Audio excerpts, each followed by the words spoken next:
Hello class, in this video I want to finish lab 4.5 and then begin lab 4.6.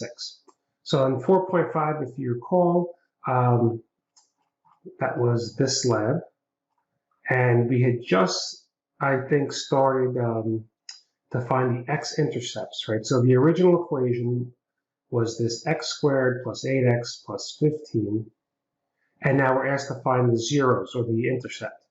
Okay, so one way we could do that, if we take the x squared plus 8x plus 15, we could set it equal to 0 and factor, right? So again, we're saying to ourselves, what two numbers when multiplied result in 15? That'd be 5 times 3 is 15. But when I add the same two numbers, I need the middle term, which is 8. 5 plus 3 is 8.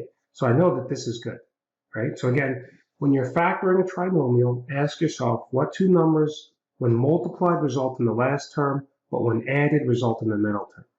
5 plus 3 is 8. 5 times 3 is 15. All right, so to solve this, right, we use that zero product principle. If x was negative 5, I would have 0. If x was negative 3, I'd have 0, right? Negative 3 and negative 5 would give me 0. So your answer would be negative 5 comma 0, negative 3 comma 0. Now, let's say you're taking a test and you forget what to do. Remember, you can always use your calculator. Right? If I were to enter x squared plus 8x plus 15 into y1 and 0 into y2, right, essentially I'm graphing the left and right side of the equal sign. And if I do a standard window, negative 10 to 10, negative 10 to 10, the intersection is my answer. So you remember the steps. Second, trace number 5 for intersection. I press enter 3 times, and the first intersection happens at negative 3 comma 0, right? This is negative 3. And that was one of our answers, if I'm not mistaken, negative 3, 0. Okay. And then to get the other intersection, again, we can go second, trace number 5 for intersection. Enter only twice, and when it says guess, for the third enter, I move my cursor to the left by holding the left arrow key. Then I press enter, and the intersection is at negative 5 comma 0, which is what we found over here. Okay, so that covers the rest of lab 4.5. Okay, I'm now going to do lab 4.6. All right, so this was 4.5. Right, so here's 4.6. We have a baseball. It's hit vertically over home plate. The ball's height in feet is h, and t represents time in seconds. So this will give me the height of the ball for any given time. I could put in 1 for t. That means, what is the height of the ball at 1 second? Place a 1 in for t, and you'd have an answer. If I said, what is the height after 5 seconds? Put a 5 in for t, that would give me the height. So this will give me the height at any given time.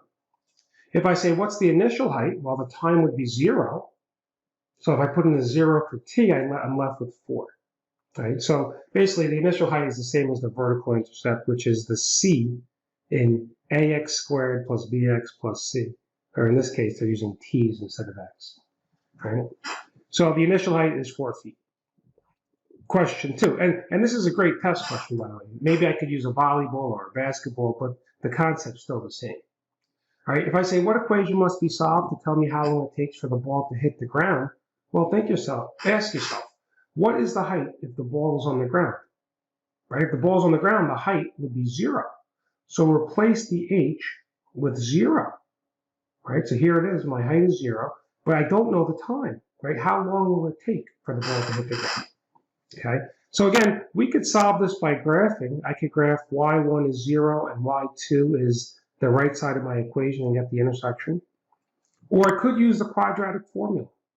Okay, right? I would give you, because right, we can't really factor this very easily, where we did the what two numbers will multiply, give me the last term, and when add to give me the middle term. That doesn't apply in this case because the a has a negative 16. The method we used in lab 4.5, my a had to be a positive 1. So we can use the quadratic formula. I will provide this to you on the test. You don't have to memorize this formula, but you do have to know how to get the a, the b, and the c. Right? That comes directly from your equation.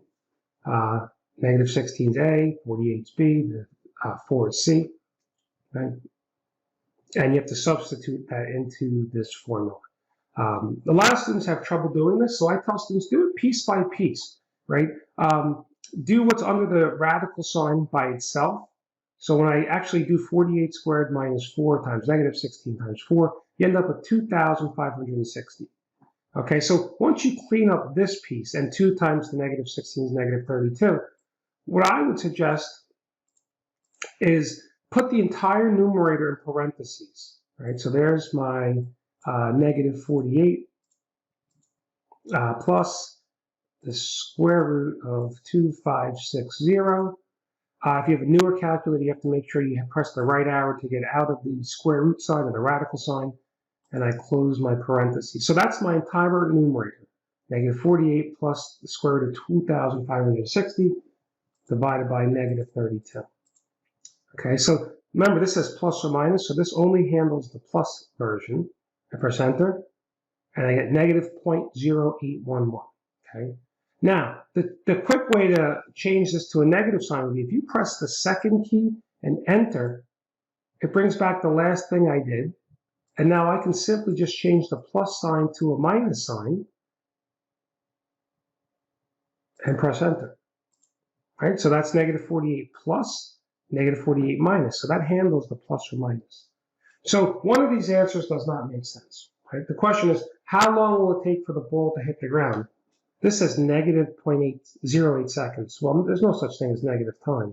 So the correct answer would be 3.08. Right? It takes 3.08 seconds for the ball to hit the ground. Okay. So again, here are our two answers, but the one that makes sense would be the 3.08 seconds, right? How long will it take for the ball to hit the ground? Well, we solved this using the quadratic, and the answer that makes sense would be the 3.08 seconds, because the negative time doesn't make sense. Okay, so that's our answer for question 4, right? 3.08 seconds to hit the ground. Question 5, use a formula to find t. Remember, to get the maximum height, we're thinking about the vertex, and the axis of symmetry gives us the x-coordinate of the vertex. So again, the negative b over 2a, our b from the original equation was 48, a was negative 16. So we put negative 48 over 2 times negative 16, and when you're doing this calculation, if you did not receive 1.5, just make sure you do negative 48 divided by 2 times negative 16 is negative 32. All right, and then you say I get 1.5. Or you could do negative 48 divided by 2 times negative 16, and we still get 1.5. Okay, so just make sure that you don't make any calculator errors here.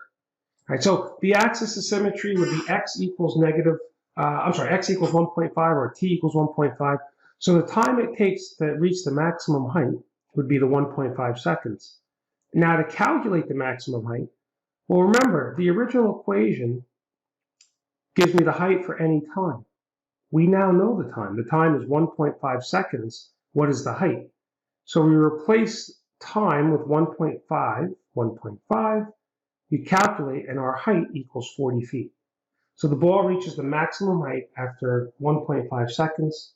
That maximum height is 40 feet. Okay, so here's me holding the ball, and I throw it up, or I hit it, and then it comes down. The maximum height happens here, which is 1.5 seconds later at a height of 40 feet. That's it. I hope you enjoyed watching.